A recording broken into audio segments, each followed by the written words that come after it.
All right, let's dive right into this explainer. If you've ever watched your engineering team spend, 3 meticulously planned months building a feature, only for it to launch to absolute crickets, well, you're definitely in the right place. Today, we're looking at a modernized approach to the Product Opportunity Assessment, or POA. We're going to learn how to stop wasting precious engineering resources and finally break out of that exhausting cycle of churning out features nobody actually uses. While product managers generally love their roadmaps, this agenda might just be the most important roadmap you look at today. We'll be quickly covering 1. The feature factory trap, 2. The ultimate no engine, 3. 5 foundational innovation filters, 4. Upgrading for AI realities, 5. Mapping assumptions versus facts, and finally, 6. The modern POA checklist. So, kicking things off with Section 1, the feature factory trap. We really need to look at a major shift happening right now in the economic landscape for tech leadership and startups. See, the whole era of growth at all costs, that is completely dead.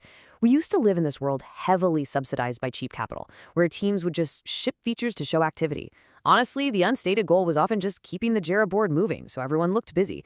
But the economic reality has fundamentally shifted to radical capital efficiency. You simply can't afford to build just for the sake of building anymore. Every single engineering hour is precious, and every deployment has to count. And here's a totally staggering reality to back up that mindset shift. According to CB Insights, a whopping 42% of startups fail for one very simple reason. There is absolutely zero market need for what they built. I mean, think about that for a second. Nearly half of all startup failures happen because teams spent massive amounts of time, venture capital, and brilliant engineering talent creating this beautifully coded solution that literally nobody wanted to buy. It's a completely avoidable tragedy. Which brings us right into Section 2, the ultimate no engine. This is our primary cure for that feature factory disease, the product opportunity assessment. Now, I know formal processes can sometimes feel like, just another bureaucratic hurdle designed by management to slow you down. But that is definitely not what this is. The POA is actually a vital defensive mechanism. It actively prevents the sunk cost fallacy from taking root in your development lifecycle. Because, let's face it, once engineers start writing code, it becomes emotionally incredibly hard to pull the plug on a project. The POA gives you the structured power to confidently say no to weak ideas early, ensuring you only say yes to the right ones. Moving on to Section 3, 5 foundational innovation filters. Let's see how we build this into a rigorous evaluation framework grounded in empirical data, rather than just our internal gut feelings. To really de-risk a project, you've got to pass it through 5 distinct filters. Filter number 1 is all about the problem itself. What specific, high-friction, literally hair-on-fire pain point are we actually solving? If the problem you're tackling is just a mild inconvenience, customers simply won't go through the effort to change their behavior and adopt your product. If you can't clearly articulate what this high-friction problem is, your team is simply not ready to build. Filter number 2 focuses closely on the target market. Who exactly is the customer, and how large is the addressable market? We're talking about mapping out your TAM, the entire universe of potential buyers. Then your SAM, the portion you can actually reach. And finally, your SOM, the realistic slice you can capture right now. You've got to know exactly who is buying this thing to make sure the market size actually justifies the heavy engineering effort required. Filter number 3 asks a tough question. Why us? Why is our product uniquely positioned to succeed compared to current alternatives? If you're a product manager listening to this, you really need to think deeply about why your specific team has the edge over scrappy competitors or massive incumbents. What exactly is your unfair advantage in solving this problem right now? Then we hit filter number 4, which is the hard business case. How does this initiative actually generate quantifiable value? Look, it isn't enough to build something that just looks cool or uses trendy tech. You've got to be able to boldly prove how this initiative will drive tangible revenue, drastically improve user retention, or generate measurable operational efficiency for your business. It has to move the needle. And finally, filter number 5 is all about the risks. What are the specific technical, market, and execution risks? And exactly how will we mitigate them? Identifying risks early is absolutely the only way to effectively de-risk a project before development begins. You just can't wait until you're halfway through a critical sprint to suddenly realize the technical foundation won't hold the weight of your ambitious new feature. Product legend Marty Kagan pretty much hits the nail on the head here. As he notes in his book Inspired, the primary goal of the assessment is to ensure the team understands the why before diving into the how. We have to relentlessly separate the problem space from the solution space.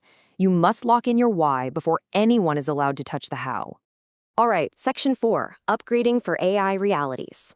Let's dive into how modern product management has to adapt to the completely new reality of AI-integrated products.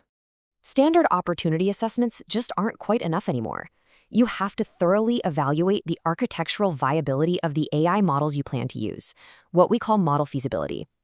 With the absolute explosion of large language models, teams have to explicitly assess their technical approach. Do we need an expensive custom model trained from scratch? Should we fine-tune an open-source model? Or, hey, will an off-the-shelf API do the exact same job for a fraction of the cost and effort? And because AI features are so easily commoditized today, your assessment absolutely must define what makes your solution defensible over time. This is your moat. If literally anyone can just plug into an OpenAI API and essentially replicate your core feature over a weekend, well, you don't really have a business. You just have a wrapper. You need a sustainable competitive advantage. That could be highly proprietary training data, unique network effects, or a deeply integrated workflow that creates incredibly high switching costs for your users. Okay, Section 5, Mapping Assumptions versus Facts. Now we really need to actively move from internal intuition to data-driven decisioning, leaving that old feature-first thinking completely in the past. A brilliant way to force this shift is using the famous Amazon working backwards methodology, specifically the PR/FAQ method. Writing a hypothetical press release before you build forces the entire team to focus exclusively on the customer benefit. It beautifully bridges the gap between what's technically impressive and what's actually commercially viable. You stop asking the inward-facing engineering question, can we build this? And you finally start asking the market-facing question, would a customer actually care? Because honestly, the most dangerously silent part of any opportunity assessment is the hidden assumption.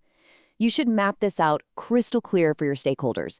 Set up a simple 2-column table. On one side, vigorously list all your assumptions, your best guesses on user behavior, market size, or tech capabilities.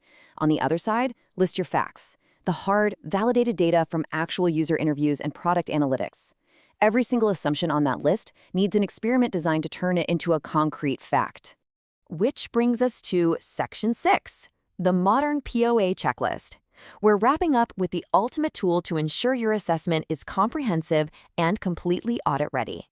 Use this specific checklist to transition away from qualitative gut feelings and give leadership the confidence they need to approve your initiative.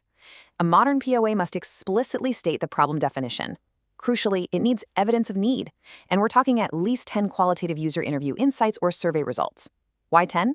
Because that proves it isn't just a fluke or a loud minority.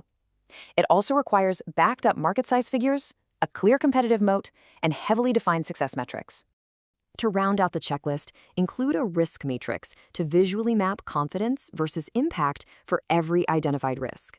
Furthermore, you absolutely must define countermetrics to prevent what we call local optimization.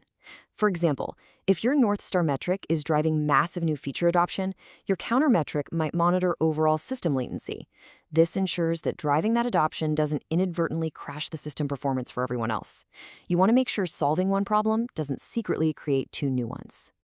So stop defaulting to mindless execution. Start ruthlessly prioritizing discovery and ask yourself this final question about the true role of your product team.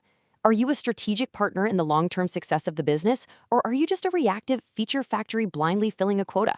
Implementing this rigorous framework ensures every single line of code matters. Thank you for joining me on this explainer. Look at your own roadmap right now. Which of those features actually pass the test?